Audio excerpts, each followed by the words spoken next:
Now, I'm pleased to introduce my guest today, the legendary coach and commentator, the voice of triathlon himself, Mr. Barrie Shepley. Thank you, Hey Barrie, Daniel, how you for doing? doing good. Thanks.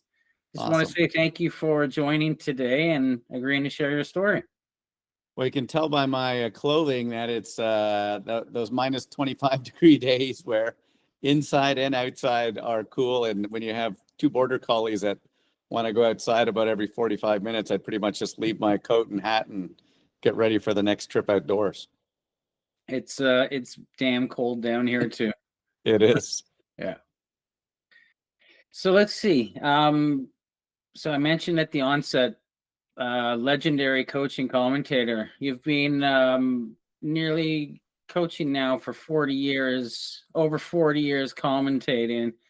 You started at the bottom, at the grassroots level, and now you've reached, I'd say, the very top. What an incredible ride that must have been. What is it about the sport of triathlon in particular that you love so much? Well, that's a very interesting story. I mean, I initially had wanted to be I'm a goaltender. I wanted to go to the NHL and play hockey. And when I didn't get drafted as a 15-year-old, my dad sat me down and said, it ain't happening, dude. You don't get drafted to junior A, you're not going. That journey is over. And so I was in a small little town called Harrow, Ontario, down near Windsor, 2,000 people, no Tim Hortons, no stoplight, no swimming pool, about 3 kilometers from Lake Erie, and had just seen the Ironman on television and decided that I wanted to do a triathlon, even though I couldn't swim 50 meters, didn't own a bike. So not a great start. Made it through my first race. It was a horror show, but 3-foot waves, and didn't think I was going to get out of the water. But just the uncertainty of something that you weren't good at brought me back. And within less than a year, I had a group of about 75 people in this town of 2,000. So proportionately would, probably have a 500,000 people in Toronto doing triathlons. And we had the lake. I started hosting races by the time I was 16 years of age. And by the time I got to university, I knew I wanted to be a coach. Triathlon was just taking off. So my good fortune was there were no coaches. There were virtually no race announcers. There were only a handful of races, period. And so I had this group of people. I got to McMaster University and was looking for a place to find out more information about where's the other races at in Ontario. Internet didn't exist. I called the sports center that had hockey and swimming and basketball, all the other sports, and triathlon was not on their radar.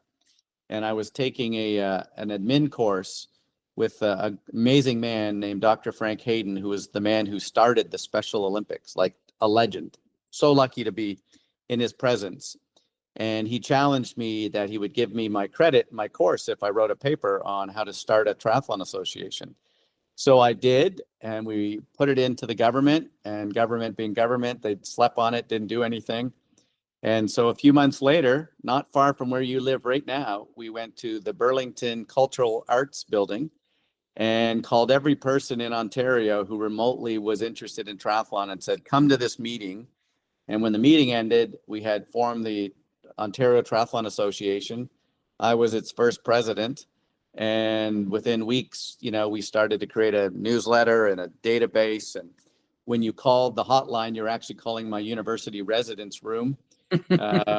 And so it was one of that era, just amazing, where, everybody took every task on to make it happen. And we were blessed that we were in a growing province, a guy named Graham Fraser, who started what's now the Subaru series, but at that time it was the President's Choice Triathlon series. And Royal LePage before that. He was this incredible force, and the best races in all of Ontario and then Canada happened because of this guy. And he needed a race announcer. And because I knew who every athlete was, I stood next to the DJ who was really the professional and fed him the information. And the guy doesn't show up about the 4th week, and Graham says, you got to do this. And that started my commentating career. And this is before there were computer chips and the ability to know who was where. So I would start to know that this age grouper is a better swimmer, and he's going to lose some time on the bike, and this guy's going to run them all down. So I would be making up little stories to educate and entertain the crowd who were standing around. It was mostly the husbands and wives and parents, and did that for 5-6 years while I was continuing to coach, while I was doing my graduate research, and was lucky that the international president for triathlon was also the same man that I sat on the board of Triathlon Canada for, Les McDonald. He was just formulating what was called the ITU, the International Triathlon Union, and I happened to be lucky enough or stupid enough to be standing when he said, like, we need an announcer, and I'm going to take this sport to the Olympics.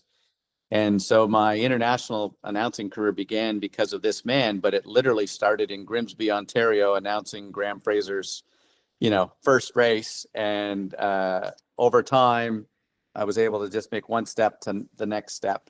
And so the commentary thing took off, but my passion was coaching. And as a president of Triathlon Ontario, my concern was, if you look at the sport, still today, not dramatically different. It's a lot of older people, not a lot of kids. Minor soccer has 1 million kids playing soccer, swimming or basketball, whatever.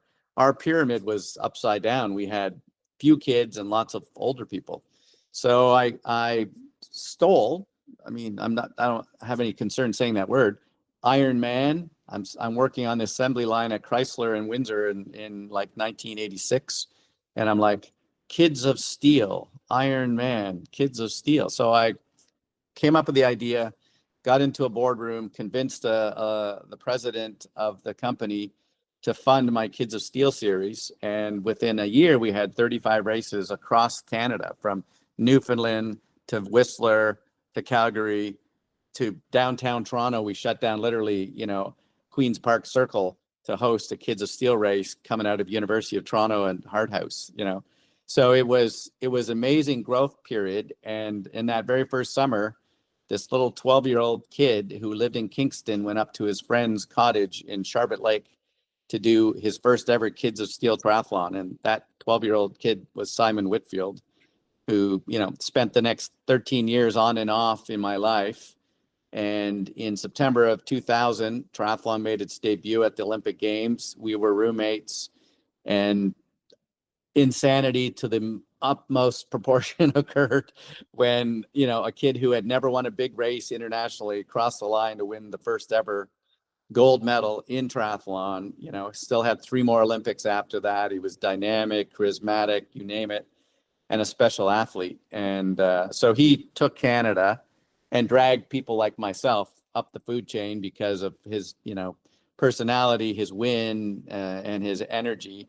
I got dragged into that limelight. The international president dragged us a little further. And so 45 years later, you've been to 7 Olympics and multiple world champions. You've coached and worked with Hawaii Ironman champions you've worked with. And, what a cool way to spend your life. Not necessarily lucrative, but that was never, the purpose at the beginning. And dating way back to the McMaster days when I was in grad school, I met my wife and my business partner. And for 34 years, we did the most crazy magic of putting on camps, running events, supporting each other. I had to go away for an entire year to get ready for the Olympics to Victoria. And my business partner, Sheldon Prasad, and my wife paid all the bills, stayed in Ontario, kept the business going. They were my rocket fuel, and so blessed. Sheldon and I still see each other on a daily basis. And although my wife has passed from her battle with cancer, I know she's with me on a daily basis because I can feel when I'm making a bad decision, some little jab in the back of my neck says, think about this another time, or moves me into a different direction. So the sport has been brilliant. It's from old people to young. Paralympics now exist, to see 80-year-olds, to see people who are blind, and then to see a Simon Whitfield or a Lori Bowden or somebody like that who's gone on to win the biggest races. And they've been your training partners and your friends and at training camps. So blessed to have lived that life.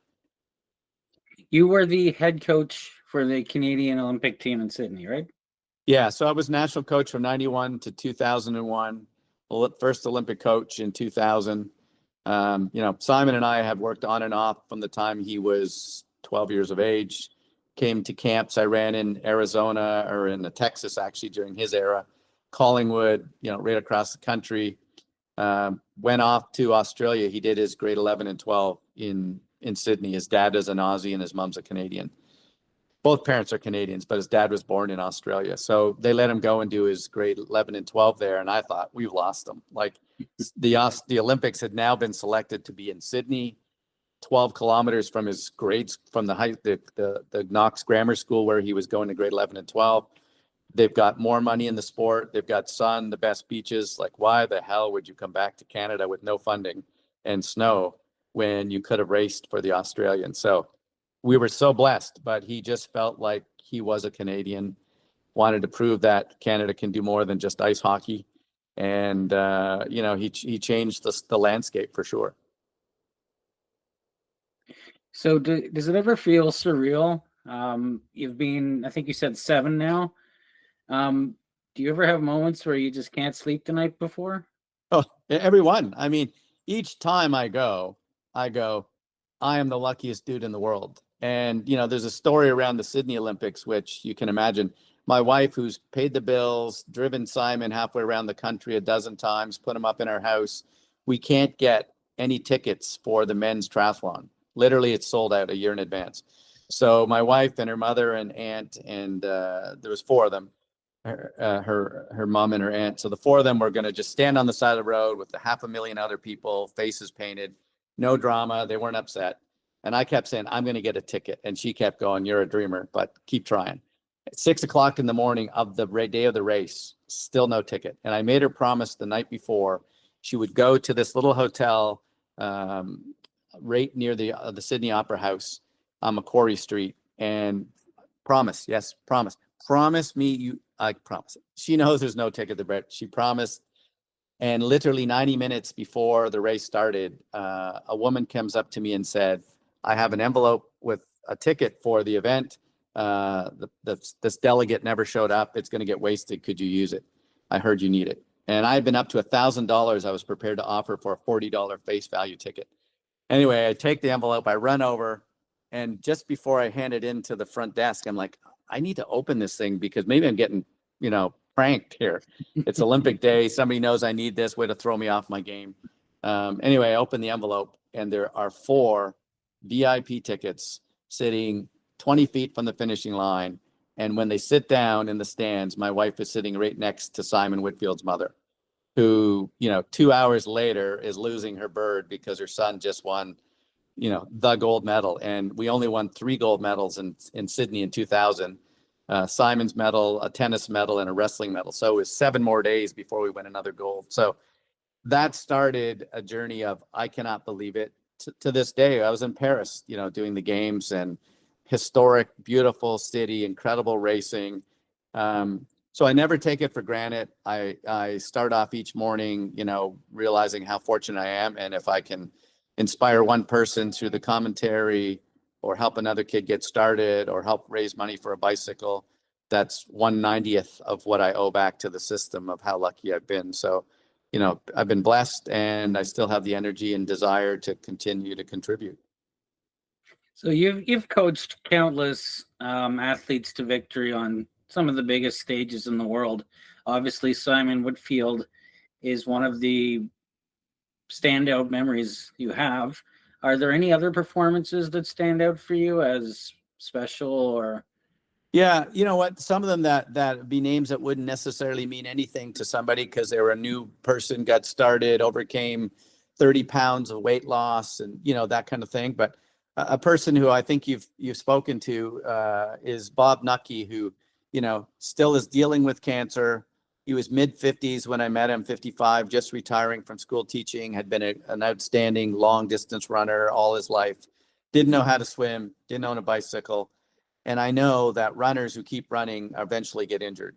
And found out we both live in Caledon, bizarre. So anyway, I tracked him down, convinced him that he needed to come to my swim workouts and buy himself a bicycle. And, to speed up the process, it's now, he's 76. So, in the last 21 years, he's won 5 Ironman world titles, Hawaii Ironman, one of the few men in the world to ever go under 12 hours in Hawaii. At 70 years of age, he did it. the only man who finished the Nice Ironman 2 years ago. It was so hard that no 75-year-olds finished. He was the only one well under the cutoff time. He would have been on the podium in the age category below him, still battling cancer, still inspiring people. I mean, those are the kinds of people that I get to wake up every morning, and spend my life with. Bob and I will spend 3 months in Arizona, as we have for the last decade. And I have a training base there in Tucson. So, I mean, he certainly is one of those amazing athletes. A young woman named Kira Gupta Baltazar had never done a triathlon at 15 years of age. And in 2.5 years of working with her, she went down and won the NCAA championships for the fastest woman in America. And she was only 18 years of age, like beat all the seniors. So it's not just the wins, however, I mean, they're the sexy ones, the Simons and Bobs, and in Kira's, people know their name, read them in stories.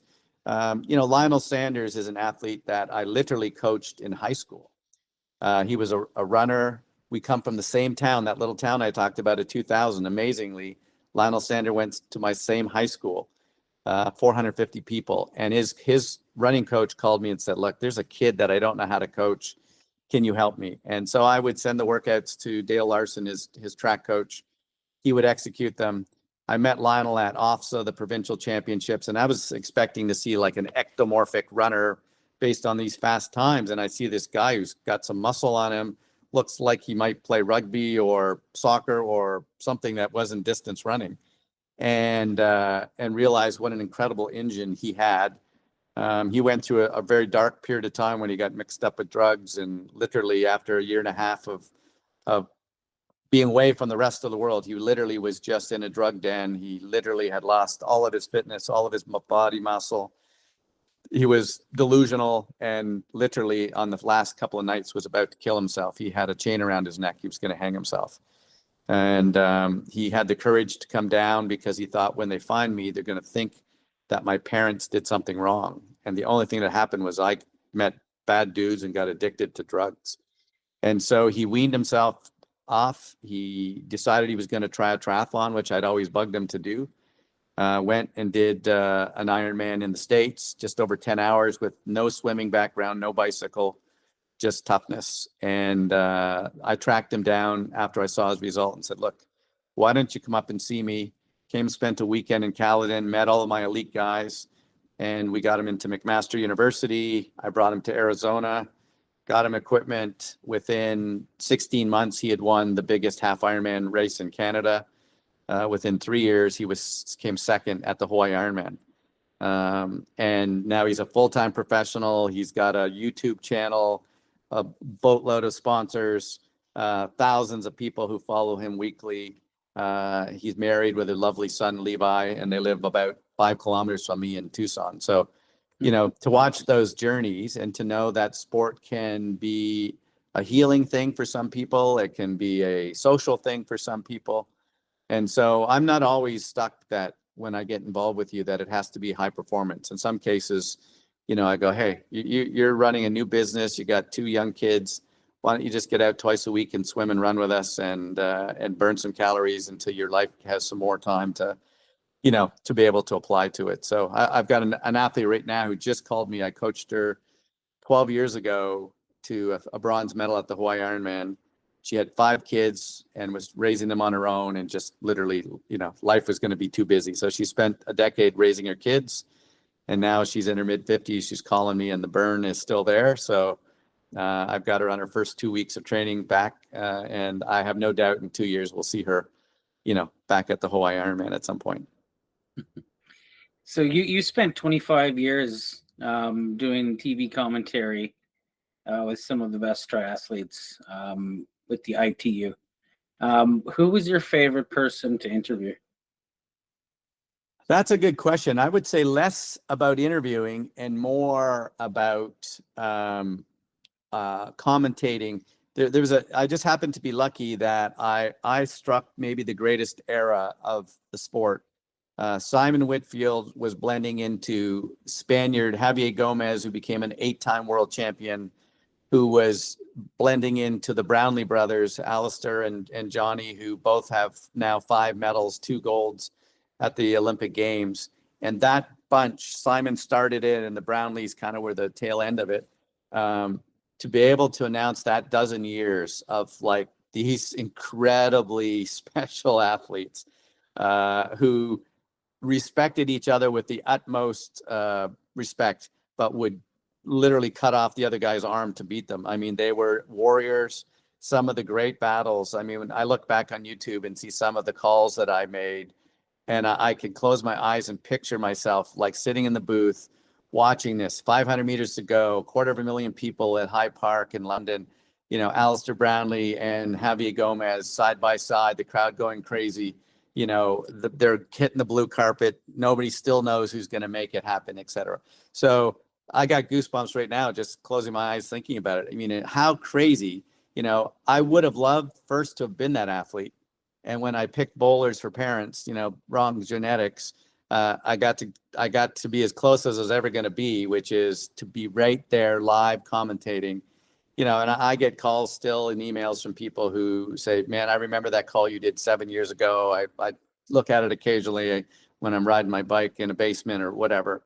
And so it brings me joy to know that there's a little piece of history that I was the smallest part of, but I was like a kid in a candy store watching Simon and Alistair and Javier and Jan Ferdinand, you know, the absolute dead tie between Nicholas Spirik and Lisa Norden at the London Olympics, when they literally had to take 5 minutes to figure out who won the gold medal in a women's sprint finish. You know, like, how cool is that? You're sitting 6 feet away watching these warriors, and you got paid to go and do something you would have done for absolutely free. So blessing times blessing.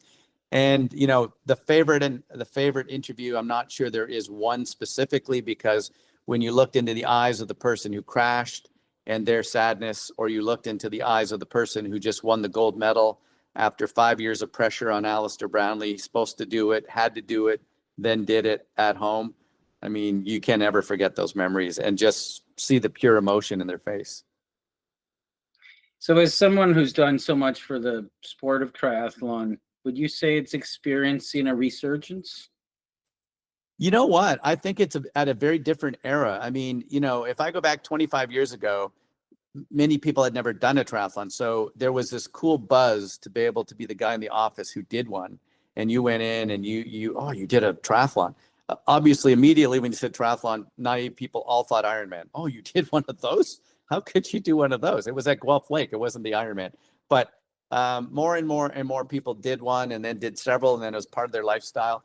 You know, after 45 years, we're now at the more mature part of the sport. And what's happening is this, I wouldn't call it divergence, but this unique opportunity of these very short, fast Super League type races. The whole process to get to the Olympics and the standard and sprint triathlon, the growth of PTO and this, you know, kind of 3.5 hour type racing, live $1 million prize purses, and then obviously the Ironman's continued growth.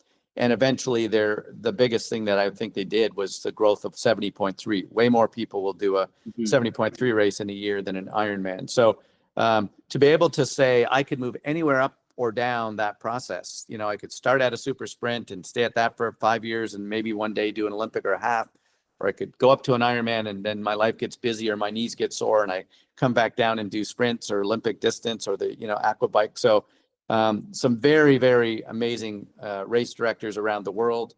You know, Canada played a massive role, significantly because of Les McDonald, who got us into the Olympics, who, you know, won the Hawaii Ironman himself as a master 5 times in a row. To have, you know, I'm being inducted into Hall of Fame on Wednesday night with the great Lisa Bentley, 11-time Ironman champion Lisa Bentley. You know, how incredible is that to watch? And there was a period of time when we would have between 3 and 4 women and 1 to 2 men in the top 10 of the Hawaii Ironman every single year. You know, the great Lori Bowden was on the podium in Hawaii, 2 wins, 2 seconds, and 3 thirds, 7 straight years on the podium in Hawaii. And she was my wife's training partner. You know, like, how cool is that you can kind of sit down for a beer in December with the girl that, you know, just won Hawaii and she's coming over with baked cookies to your house. So it's been cool to watch that evolution. But in the old days, people kind of heard about it, only thought of Ironman. Now, because of Simon Whitfield and the Olympics and the Super League and all of that, we've got athletes, great athletes at all ends. Tyler Mislachuk just, won the race in Busan, Chile last week after coming out of his great race at the Olympic Games, in Paris. So we've got some superstars in the system, and we've had a great battery of athletes for the last 40 years. So I'd like to shift gears here and talk about your wife, Caron. I'll give you the floor so you can share her story, maybe talk about her life. Sure. I talked a little bit earlier about, my rocket fuel, Sheldon Prasad, my business partner, and the super octane was my wife, Caron. Highland was her name, Caron Shepley. The most blessed day of my life was September 1986. She came walking into McMaster University campus. And although it took her 4 years to come to her senses for the first date, it was the greatest thing I ever got from my years at McMaster. She was a great energy, a great soul. She's a twin sister. We lived right next door to the twin sister. So how amazing that, my wife and her twin spent their life living next door to each other after having, spent the same first 18 years in their side-by-side bedrooms in their mom's house. So we had an incredible journey of, she was an athlete herself. She did 10 Ironman races, won a silver medal in Nice at the World Championships one year. Her real passions, however, were incredible yoga teacher. She really brought yoga to many of my athletes in a way that was not intimidating. And she created things around yoga for athletes. So stretching exercises that you needed as a biker or a swimmer or runner so you didn't get injured. And her classes were filled, had a waiting list to get into. And she was one of the first people that did videos and DVDs. And so I'm blessed that I can still do her classes, even though she's passed. And I still do them. I've got them, sent them out to many athletes that are now saved on YouTube so they can hear her voice and her style. Her greatest passion, however, was animals. She raised over $1 million for animal charities. I'm going to continue to keep her dream alive of helping. And these are animals that might get injured, or some old person who can no longer afford to keep their dog or cat because they don't have very much money in their retirement, and that we're going to pay that we'll pay the food bill or pay the the vet bill so that lady or guy can keep their dog or keep their cat. And that was my wife's last decade of her life. She kept doing sport, mostly supported me, was a huge part of our C3 club, but animals were her passion. And as she got cancer, it was incredible. Never complained, never once. I don't smoke. I'm a vegetarian. I'm a yoga teacher. I've done 10 Ironman races. Why me? Never once, which, I can't say that most of us wouldn't at some point say, why did we have the finger pointed, at us at this situation? She was amazing, and no bitterness. She battled her cancer incredibly. She used her wits. She looked at, not just pure science, but also some of the soft sciences between meditation and nutrition and things of that nature. And I believe she probably got much longer period of time before the tumors took over. Eventually, she wanted to die at home, and we were able to do that with her twin sister and my brother-in-law. The three of us took care of her around the clock. And one of her last projects was me, which always was her family, and her husband were her life. And so 2 border collies that were 12 years old that were going to get put down needed a home. And she had learned my trick a little too well. She called me on a day that I was expecting to hear from the hospital on how the CAT scans had gone. And I'd hated waiting for those days. They were nerve-wracking. And she called, and her spirits were good. Her energy was good. So I got a little excited, thinking maybe they're calling with good information. And she said, "Can we get a dog?" And she was so happy. How could I not say sure? I said, sure. Didn't ask enough questions. And hours later, we're driving up to Minden, 3 hours from her house, to visit eventually what is 2 very energetic border collies. She said dog, not dogs. but she learned my foot in the door routine of like, just ask for a little thing and then stick your whole leg in after you got your foot in the door. So we got two beautiful dogs. They are truly my life at this point. I know that she got to enjoy them in her last 6 months, and they were on the bed with her in her final hours. But I know that she wanted some life in the house for myself. So my routine is pretty much dictated by 6 a.m. first walk of the day, and these guys come with me in the car. They drive down to Arizona. They're at, pretty much with me everywhere. So I was blessed to have my best friend as my business partner, as someone I admired, and unconditionally supported stupid ideas that I would have, like take a year and pay money. You don't get paid to be the coach. Take a year when you have to go to Victoria to do all of your level 4 and 5 coaching credentials to be eligible to go to the Olympics. And never once did she say no. Like, let's do this. So, everything that we've accumulated, all the memories, those 7 Olympics, of which she was at most of them with me, it was more joyful because she was there. And after a race day, could go for supper and just talk about how much joy she got out of watching it in the grandstands, and that kind of thing. So I miss her dearly, and at this point, still have not really.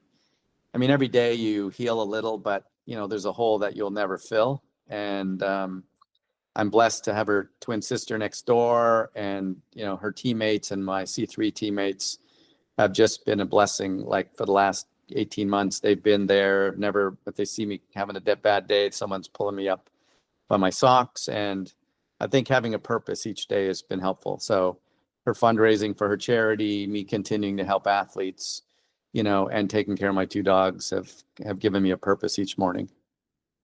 Well, she sounded like a true force of nature. Yeah, she was.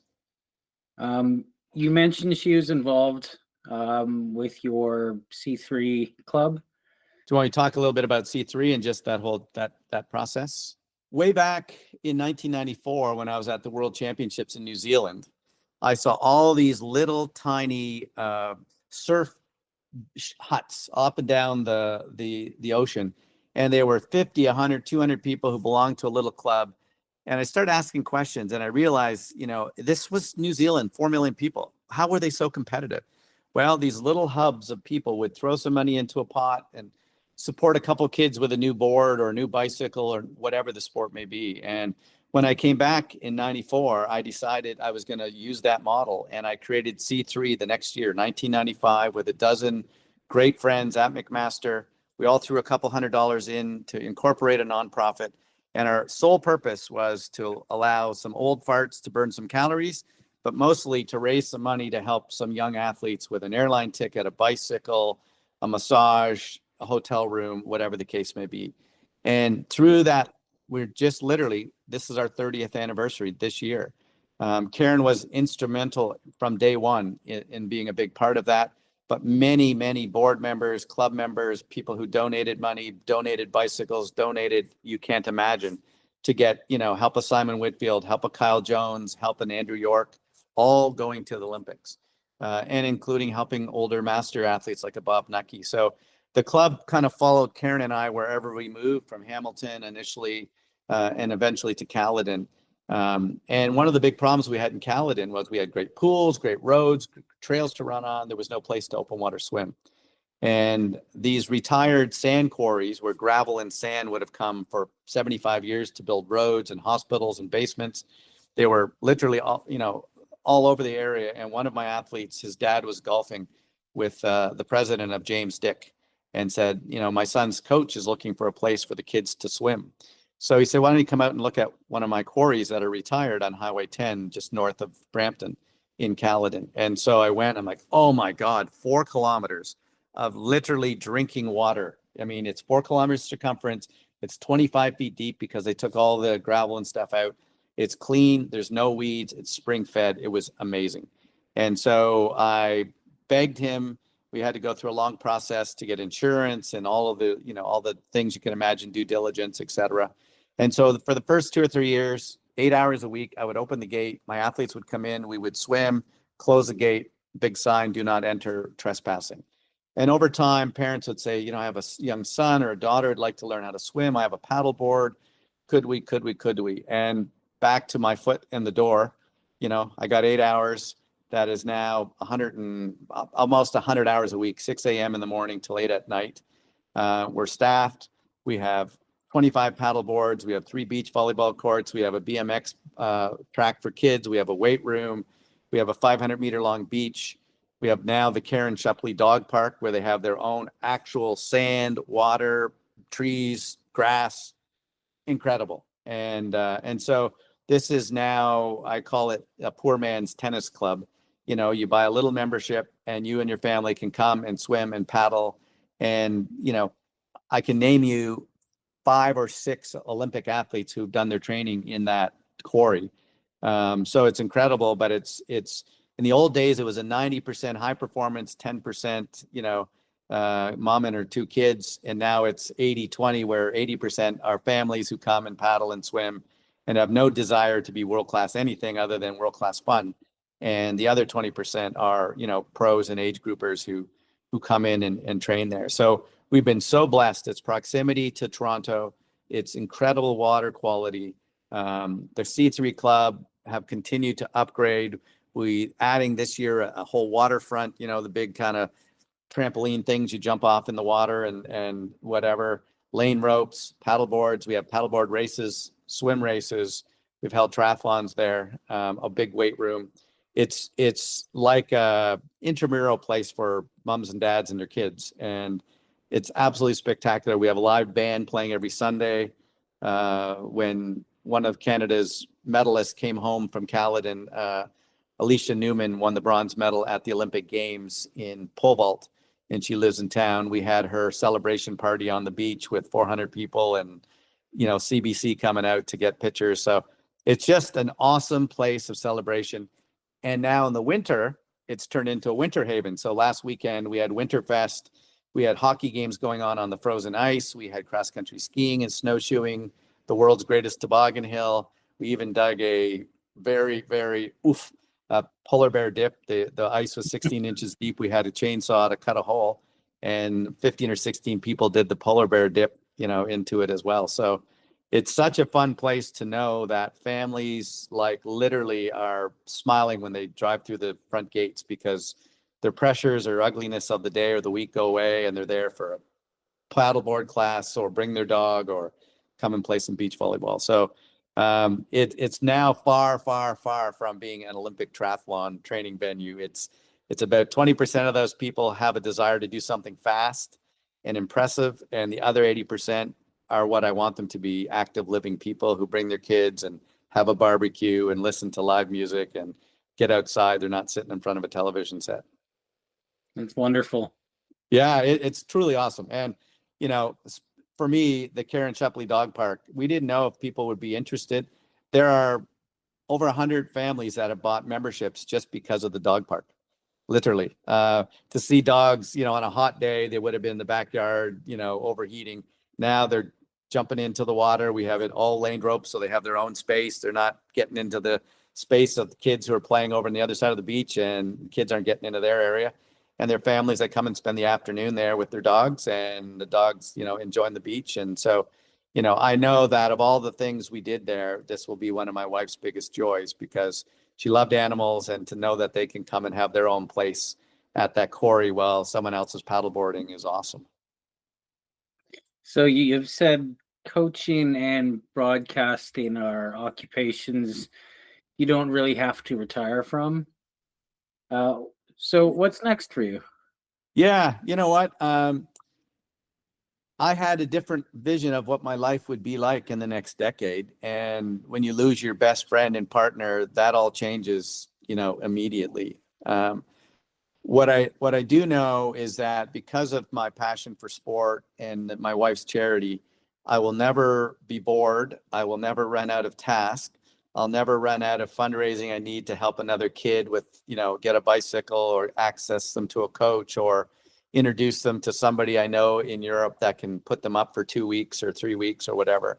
So I continue now to really just want to be a small assistance to the process of people going after their dreams. And literally, like an hour ago, I was on the phone.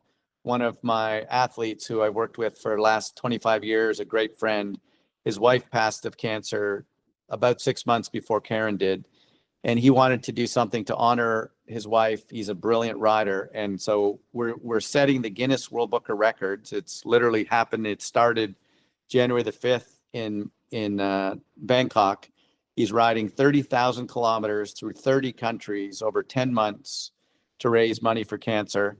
He's on the road right now, literally right now. He's most of it solo, but I'm sending people out in different times and places that will catch up with him for a week here or 2 days there or whatever. But he's got to end up at the same place he started. So Malaysia, Bangkok through Asia, fly to Perth, Australia, 6,000 kilometers across the desert to Sydney, then both islands, New Zealand, fly to San Diego, across United States through Canada, fly to Portugal, Spain, Italy, France, Greece, then through all the stands, Kyrgyzstan, Kazakhstan, etc., and end up in November back in Bangkok. So he even left his decorations in his house up because he left just after Christmas. And when he gets home, he'll need his decorations back up. So this is a massive project that I'm going to be working on for the next 10 months. I've been helping fundraise. We've got a small team within C3 that are helping with the social media. Some of us are going to go and ride a few days with him. He's eventually going to ride right through Ontario and have a party in Caledon in June when he's coming through. So every couple of years we get a project like that, and people now seem to have like a magnetic force towards our club and me because they know we're too stupid to say no, and that we've done big projects and haven't been afraid of them. So this is going to be massive though. I mean, 30,000 kilometers, 30 countries, that's a long way on a bicycle by yourself. So he's all hooked up with some gadgetry, so we know where he's at every day. And we're getting social media stuff on Instagram. It's called Mark's Epic Bike Ride. So if you look up on Instagram, you can take a look at that. But he's Mark Herbst is his name, amazing guy. His wife Jackie was a brilliant lady who passed in her 50s far too young. And so like my wife, he's trying to do something to honor her. So what do you think your wife would say to people fighting cancer and any other hardships? Don't feel sorry for yourself. Don't listen to your doctor. When I say that, not disrespectful to your doctor, they're brilliant, obviously, but don't just take one first bit of advice that comes down the pipe. Listen to your intuition. She knew she had cancer before she had it, and unfortunately, if she'd been able to get proper treatment early enough, in my estimation, it probably wouldn't have gotten there. And that's our biggest regret, that we didn't kind of listen to that feeling that she had. She never was angry about those things, but I still am in some days. But so I would say, don't feel sorry for yourself. Listen to your intuition. Seek, medical, not just pure, chemo, that kind of thing. Look to other types of medical treatments that are going to help keep your immune system healthy, to keep yourself motivated, keep yourself around people that are going to help you. And, you need to get lucky. I was so lucky to have so many brilliant people to help support me there. When you're the support person, it can get heavy. And so I was blessed that so many great people never let me get tired. They figured out how we collectively made this, a Caron project, not just the Barrie project. And so, if anything, I loved her more the last 30 seconds of her life than I did at any other point. I mean, we were so lucky to have had each other. And so, I use that energy on a daily basis. And when I'm feeling sorry for myself, I realize, look, she would love to be here helping fundraise or taking care of a fundraiser or athletes or whatever. So get your ass out of bed and go do something productive, So I think she would say, don't waste your time. Don't be angry. Life is short, and, make a difference when you can. Well, Barrie, I just want to thank you again. I really appreciate you taking the time today to share your story, your wife's story, You've done so much for the sport of triathlon, and I wish you nothing but the best. I really appreciate it. And next time, if I have more knowledge, I'll actually shower and not have 16 layers of clothes on. Maybe we can do this in the summer when it's not -25 at the door. You got it. All right. Thank you, buddy. And good luck. I love the work that you're doing, man. Anytime you can help tell people stories and inspire others, that's a noble process. I appreciate it. Thank you so much. Awesome. All right. Have a good day. Thank you, sir.